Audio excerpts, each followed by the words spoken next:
Mill-2013 sal-2025 kien hemm żieda ta' 50 miljun euro fl-iskemi tal-akkomodazzjoni soċjali u affordabbli. B'kollox fl-2025 il-Gvern alloka 54.3 miljun euro fondi għal skemi biex in-nies isiru sidien ta' djarhom. Ewlenija fosthom lotja ta' 10,000 euro l-10 snin għal min isir sit ta' daru għall-ewwel darba. Fil-programm Vjova fuq Radio Malta, is-Segretarju Parlamentari għall-Akkomodazzjoni u Dialogu Soċjali NDL qal li sal-2025 minn din l-iskema biss ibbenefikaw total ta' 7,213 persuna. Sal-2025 l-investiment għal din l-iskema kien ta' 6.8 miljun euro. Skema oħra tal-Awtorità ta' Djar hija l-Equity Sharing li fi 3 snin sas-sena l-oħra ibbenefikaw 210 persuna b'investiment totali ta' 12.6 miljun euro.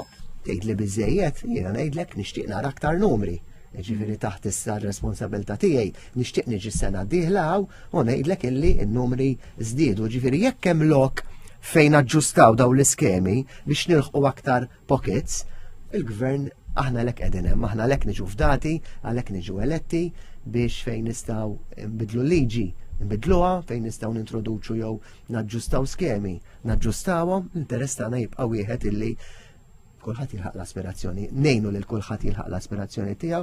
Dr. Ellur irrikonoxxa li jeżistu sfidi fis-settur tal-proprjetà li qal li l-Gvern hu determinat li jindirizza. Dwar iżidiet fil-prezzijiet tal-proprjetà, Dr. Ellur qal li l-Gvern ma jistax jikkontrolla l-prezzijiet imma jista' jintervjeni biex joħloq modelli ta' housing affordabbli.